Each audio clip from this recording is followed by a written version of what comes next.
So as a lot of you know, the first few months of 2023 have been very financially challenging for us. In this video, I'm going to share our May 2023 budget and how things are changing this month. In December of last year, my husband lost his job, I had a baby, and then I'm also homeschooling two teenagers. Since our income was cut, we started living on our bare bones budget of just $1,500 for our family of 5.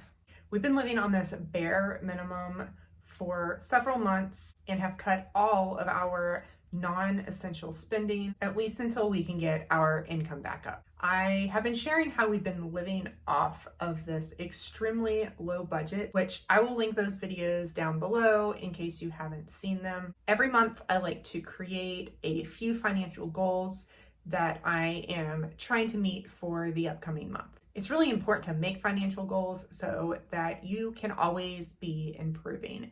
And writing them down is really helpful to help hold you accountable.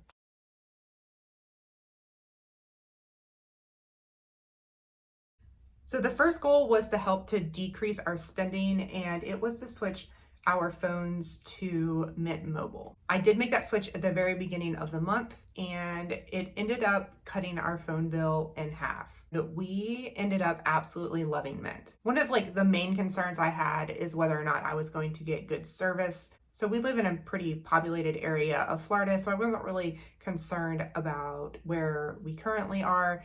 But we also were going to be traveling up to Tennessee to visit some family, and we were traveling in a really rural area. So I wasn't really sure how the coverage was going to be when we were up there. But it ended up being great. I mean, there's some spots up there where you can't get service no matter what phone carrier you have. But Mint was just equally good to any other phone service I have ever had up there. So with Mint, we're currently spending $15 a month per phone line. We did have to pay 3 months up front, but now for the next couple months, I'm not gonna have to pay for any phone service. If you're wondering if Mint is going to work in the area where you are, there is a coverage map on their website that I will link down below in the description, so you can go check out and see if it might work for you.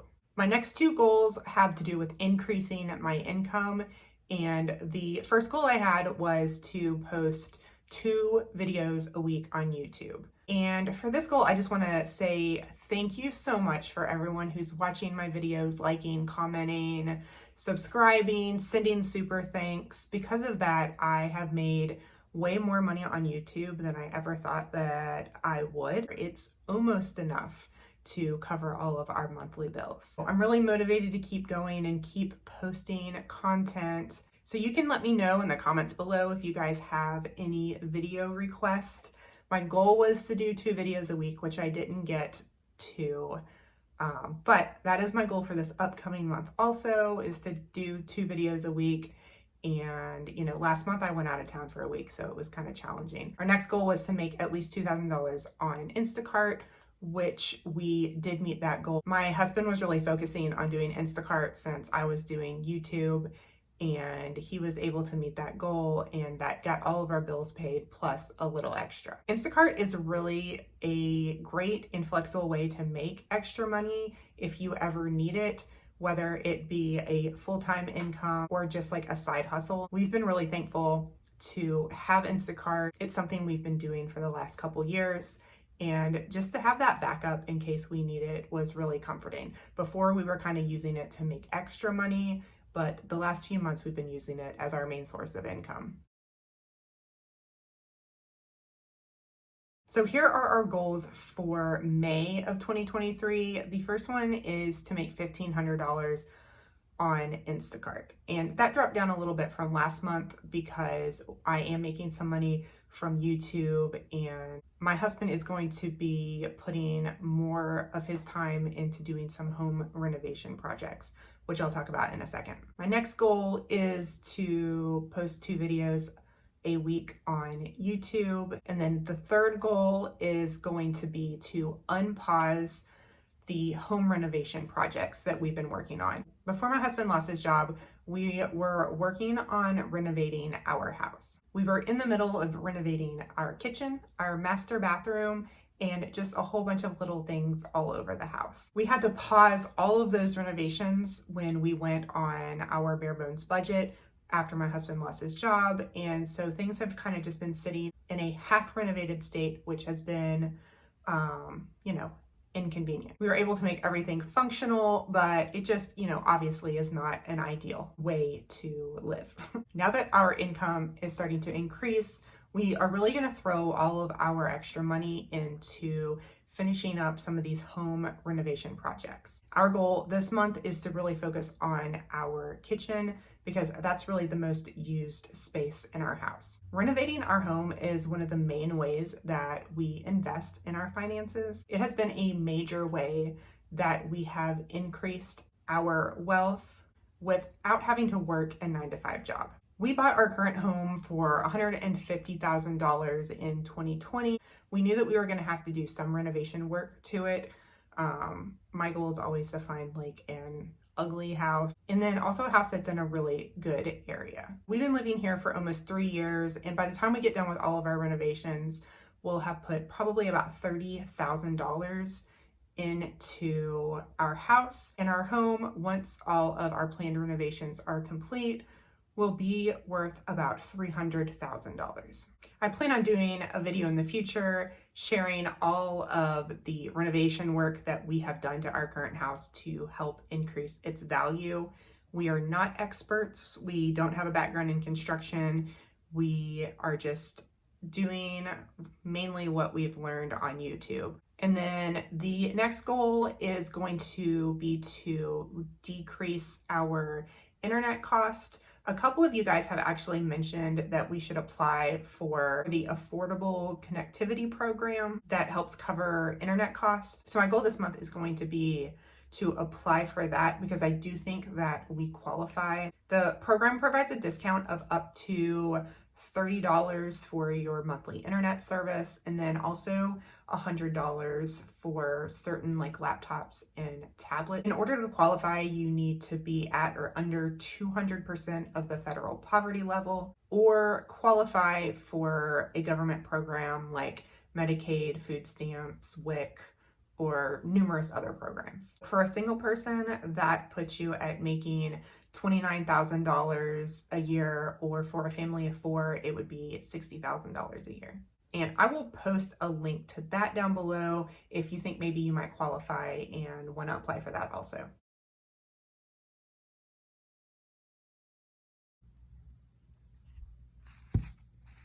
So here is my May budget. I will link this planner down below in case you want to go check it out. There's several different types of this planner, but this is definitely my favorite of the ones that they have, but you can go check out their other ones if you want.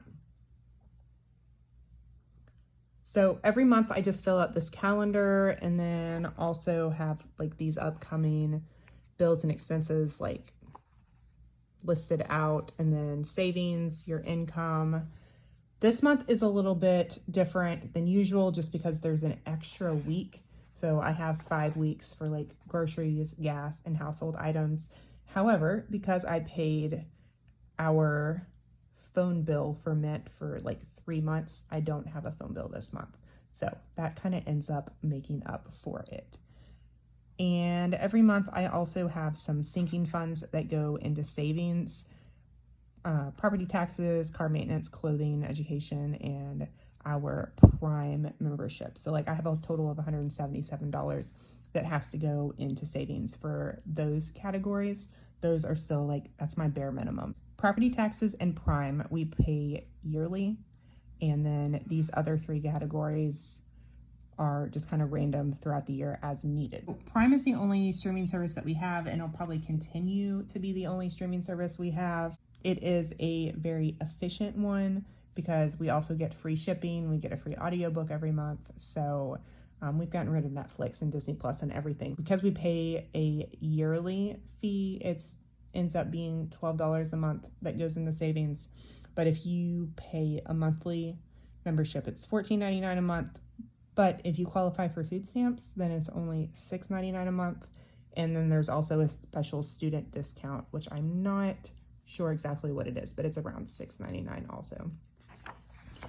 And then every month I also fill this out with the budgeted amount, and then at the end of the month you do the actual amount.